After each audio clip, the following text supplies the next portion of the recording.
Hoy tenemos una invitada muy especial y es, ¿quién es Milena? El día de hoy tenemos la compañía de la profesora psicoorientadora Denis Cortés. Bueno, Bienvenida a nuestro canal, profe. muchas gracias, Milena, muchas gracias, Laura.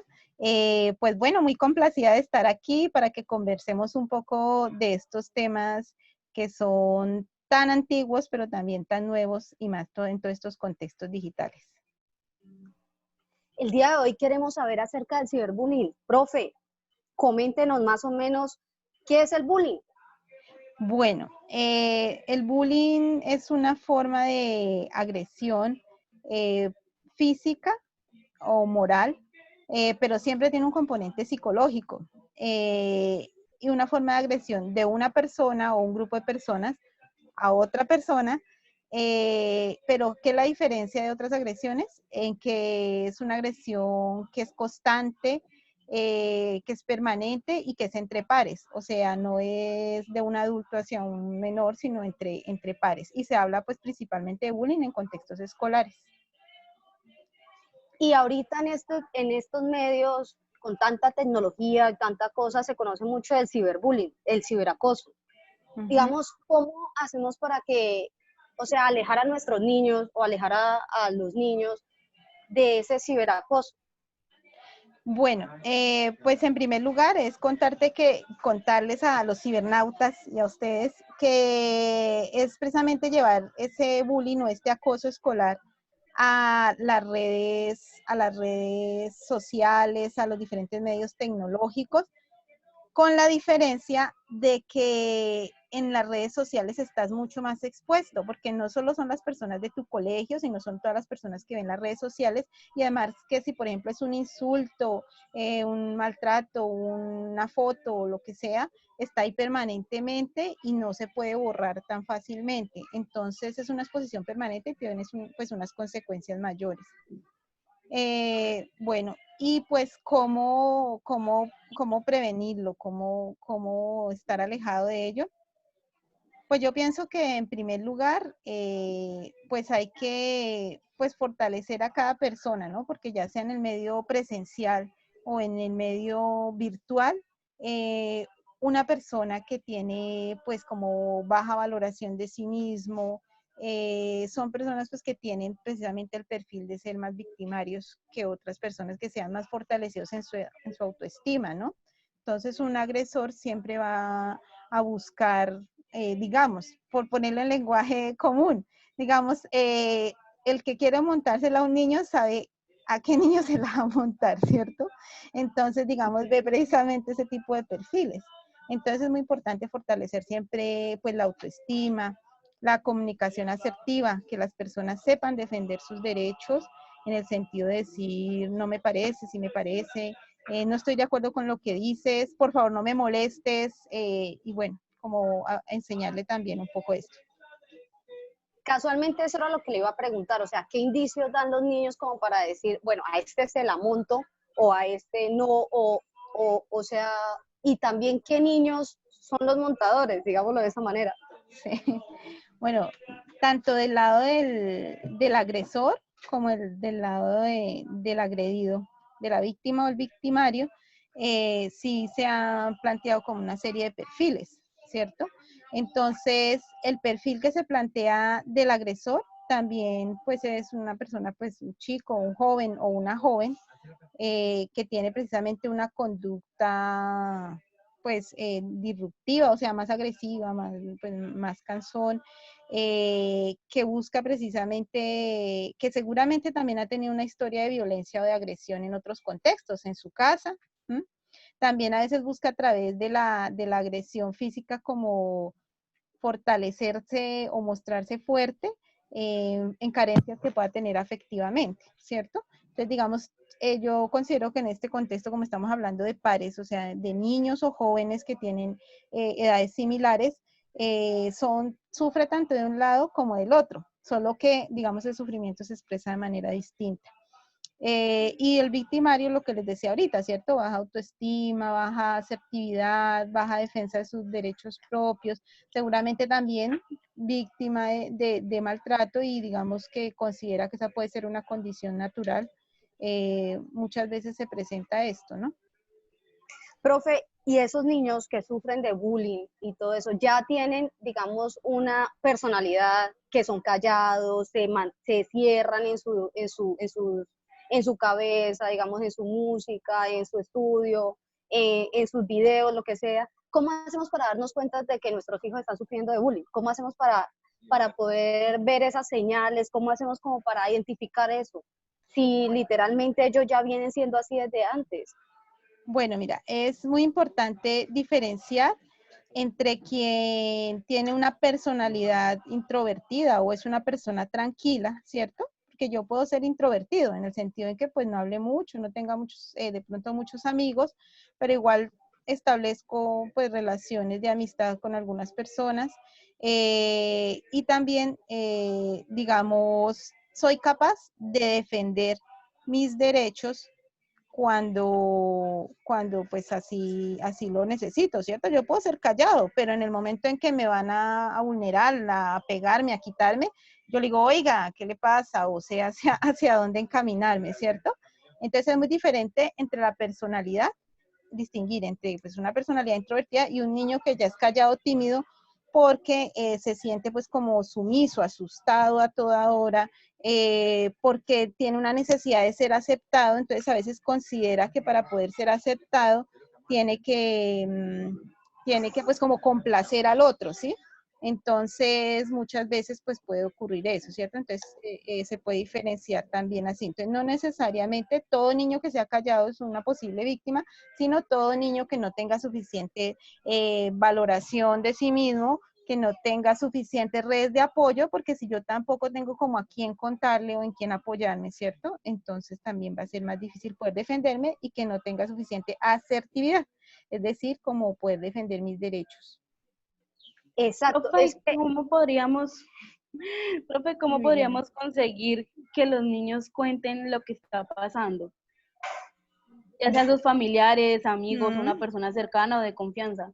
Bueno, mira, digamos que se supondría que previamente los niños y los jóvenes deberían tener pues como un contexto en donde poder comunicar este tipo de cosas. Muy seguramente los niños que son víctimas de estas situaciones no se sienten en confianza, se sienten a veces hasta culpables de la situación, ¿no? O que la pueden controlar ellos mismos. Entonces, lo que yo considero es precisamente que para podernos dar cuenta es estar atentas a los cambios de comportamiento en nuestros hijos, ¿sí? Que yo no quiero ir a la escuela o que estoy fingiendo pues que estoy enfermo, ¿cierto? Y eso es constante y realmente no hay como una enfermedad. Puede ser que algo esté ocurriendo, ¿cierto? Entonces buscar siempre como construir esa relación de confianza, no solo por este tema del bullying, sino por otros temas de riesgos en los niños y jóvenes. Entonces, como familia, como padres, es tratar de generar un ambiente de confianza. A veces uno de papá puede pensar que es que los niños o los jóvenes le estén contando a uno pues todo con pelos y señales, pues no necesariamente, pero que ellos sepan que pueden confiar en uno, que pueden contarle las cosas y que no van a ser necesariamente juzgados por eso, ¿sí? Que obviamente pues uno como padre los orienta. Eso de un lado. Como amigos, pues si nosotros, mira que en esta situación del bullying y del ciberbullying, no solo está la víctima y el victimario, sino los observadores, los testigos, los que están viendo, ¿cierto? Entonces, si yo veo una situación de esa, si no actúo, de alguna manera la estoy permitiendo. Entonces, digamos que como amigos, pues también precisamente apoyar a las personas, decirles pues que hablen. En el caso de las escuelas, pues que hablen pues con su docente de confianza, en donde hay espacios de orientación escolar, que hablen con el orientador, con la orientadora, con una persona de confianza que pueda pues como expresar esta situación que está pasando, ¿no? Y que es muy importante, como decía, diferenciar entre una agresión pues cotidiana y una agresión que es constante, permanente, que la persona se va sintiendo cada vez menos frente a este tipo de situaciones. Profe, se podría decir que los padres deben enseñar a actuar también, pues a los niños que ven que están acosando a otra y pues qué deberían hacer ellos o algo así. Sí, sí, mira, esto es una cuestión que hace parte de todos como sociedad, ¿no? Entonces yo creo que sí es muy importante no solo decir, bueno, si tú eres víctima de acoso, es importante que me cuentes, sino también preguntarle, bueno, y en el colegio, ¿cómo están? ¿Hay compañeritos a los que molestan? ¿Hay compañeritos que son más cansones o molestan mucho a otros niños? Como explorar también un poco eso, para pues también poder uno, pues como padre, hablar de esos temas, pero también ayudar a detectar esas situaciones, ¿cierto? Entonces, y decir eso, o sea, es muy importante que tú también le cuentes, o si quieres yo le ayudo, te ayudo y hablamos con la profesora o con una persona de la institución educativa para contarle lo que le está pasando a fulanito, a sutanito. Porque también ocurre en muchos contextos de esto en que el agresor, ¿sí? El agresor puede ser un chico que tiene intimidados a varios, pero que ha acosado permanentemente a uno, ¿cierto? Entonces le pueden tener miedo. Pero entonces sí es muy importante eso, explorar siempre ese tema de cómo van las cosas en el colegio, de cómo van los amigos, de saber que al menos hay uno que se llama Pepito y otro que se llama Perencejito, que tiene, sí, conocer un poco como es decir, bueno, y cómo le va a su amiguito tal o a su amiguito tal, para pues que los niños también sepan que en determinado momento pueden como confiar y contar algo que le estén pasando a sus compañeros. Profe, y viéndolo desde el rol de los padres, ¿cómo deberían reaccionar los padres de los niños que son los acosadores, por decirlo así? Bueno, pues como les decía anteriormente, pues digamos muy seguramente el contexto de un chico que es agresor también es un contexto de agresión. ¿M? Entonces, a veces va a ser difícil para un padre reconocer que su hijo es el que está siendo el agresor de otro chico o de un grupo de chicos. Es un poco difícil eso. Entonces, ¿por qué? Porque uno de alguna manera como padre o madre se llega a sentir culpable, ¿no? ¿Yo qué hice pues para crear una persona que maltrate a otros? Pero es primero pues como no sentirse pues culpable en el sentido de que yo qué hice, ¿cierto? Sino más bien yo qué puedo hacer para ayudar a este hijo mío que está tomando pues como un camino incorrecto, ¿cierto? Y evaluar, no para echarnos culpas, sino qué ha pasado. De pronto en mi casa hay muchas agresiones, de pronto soy muy permisivo, porque no solamente es que haya agresión, sino que soy permisivo, es decir, no le pongo límites a mi hijo o hija y piensa que puede hacer lo que quiera, con quien quiera y como quiera, ¿cierto? Entonces también es poner límites en ese sentido, poner límites a los hijos y en ese sentido evaluar qué podría mejorar allí. Sí, entonces eso, verlos cómo podemos ayudar a ese hijo que es agresor y cómo podemos ayudar a ese hijo que es agredido. Las consecuencias que maneja tanto el acosado como el acosador. Hay unas consecuencias que rayan y que son muy marcadas, pero, y aunque uno no crea, el acosador también, o sea, se ve afectado se ve afectado por lo que él hace y por lo que hace reaccionar, ¿no? Sí, sí, mira, digamos que muchas veces, de un lado, la persona que es agredida, que es víctima, puede tender a desarrollar a mediano plazo trastornos, por ejemplo, de ansiedad o de depresión, ¿sí? Digamos de eso, de estar como con ese miedo permanente, entonces me aíslo más, me vuelvo más retraído, todo me asusta y puedo empezar a somatizar, ¿sí? A sentir malestar en mi cuerpo que no son reales, pero que por esta situación de acoso ha llevado a esto. También la depresión, ¿cierto? De sentir pues que me vulneran de esa manera y yo no soy pues como nada. Entonces eso puede llegar pues a veces hasta que las personas puedan querer acabar con su vida, que sería la consecuencia más grave, ¿no? Por eso es importante pues poder identificar y actuar a tiempo. Y pues en el agresor igual. Si yo soy una persona que no tengo límites, puedo desarrollar algunos trastornos digamos ya en la parte clínica, se habla de un trastorno desafiante en los jóvenes, ¿cierto? Que puede llevarlos incluso a ser delincuentes, por decirlo de alguna manera. Profe, usted nos comentaba que pues que una de las, por decirlo así, características era el miedo. Sí. Se puede decir que el niño que es acosado tiene miedo y va a vivir como con miedo casi toda su niñez o juventud o algo Adolescencia. así. Uh-huh.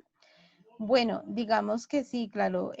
Precisamente empieza la situación de acoso porque tiene miedo a defender inicialmente pues sus derechos, ¿cierto?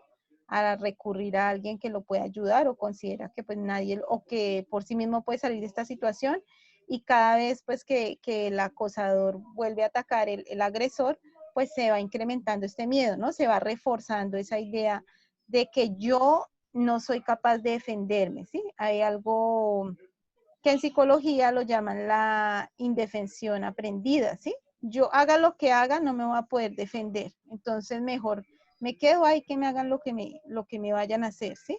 Entonces, digamos, puede llegar a darse una situación así, de vivir con ese miedo, y ese miedo puede generar en lo que les decía ahorita, en trastornos de ansiedad o de depresión, pues ya a más largo plazo.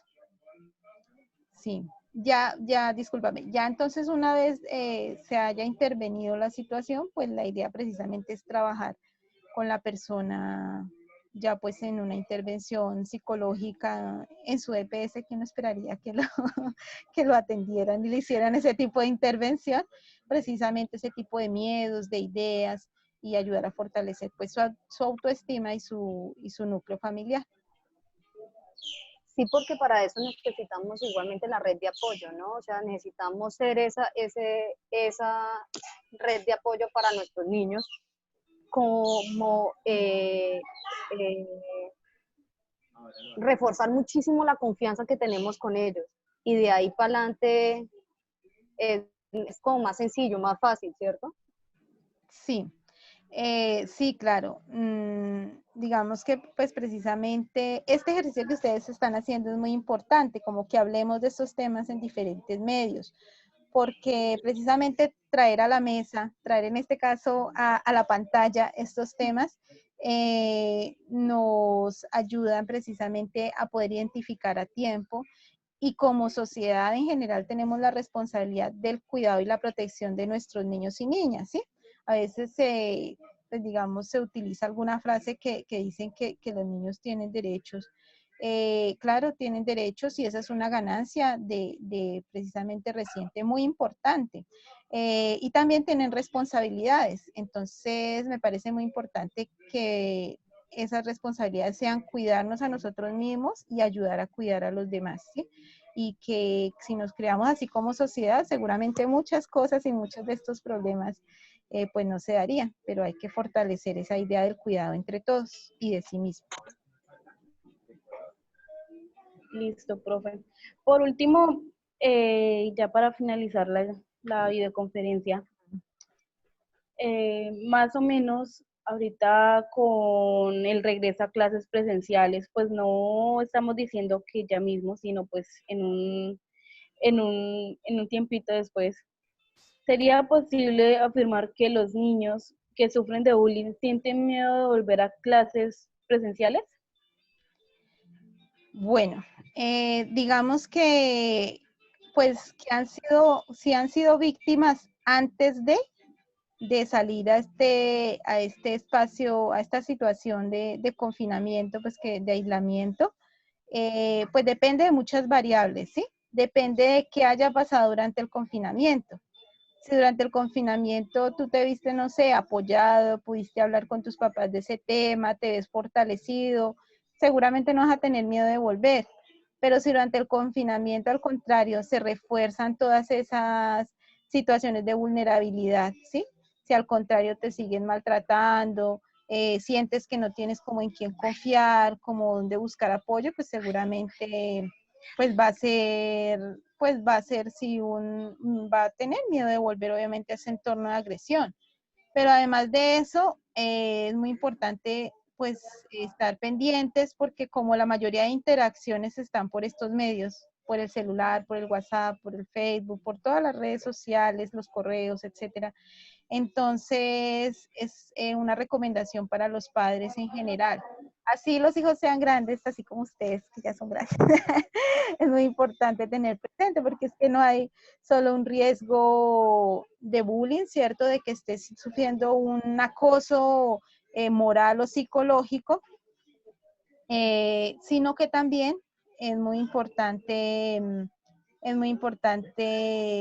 pues entender que hay otros riesgos en las redes, ¿sí? Hay otros riesgos en las redes sociales, además del ciberbullying, que sería propio de los medios tecnológicos, y que entonces en ese sentido, pues los padres tienen que estar vigilantes y atentos. Entonces puede ser que se haya generado una situación de ciberbullying que antes de salir a esta situación de cuarentena no lo había, ¿sí? Y que durante ese tiempo se haya generado una situación de ciberbullying y eso también haga que la persona pues pueda tener miedo de volver porque pues de encontrarse con sus posibles agresores que han estado acosándolo. Y pues que esta es una situación del entorno escolar, ¿sí? Cuando nosotros decimos, no, es que en el trabajo me hacen bullying, no, eso no es cierto, ¿cierto? O porque me molesta, entonces que me hace bullying, no, tampoco. Diferenciar el bullying de otro tipo de agresiones. Hay muchas otras agresiones que se dan en nuestra sociedad, pero el bullying surge o tiene un origen en el contexto escolar y es entre pares. Es una situación repetitiva de acoso y tiene siempre un componente psicológico. O sea, en pocas palabras, el bullying no es un juego. El bullying no es algo de que uno solamente lo toma por recocha y decir voy a molestar a otra persona, porque igualmente las afectaciones son infinitas, o sea, son muchísimas las afectaciones que tiene sobre una persona. Claro, claro que sí, porque digamos siempre, digamos, es muy difícil tratar de distinguir la línea entre qué es lo que es recocha y qué es lo que no es recocha, ¿sí?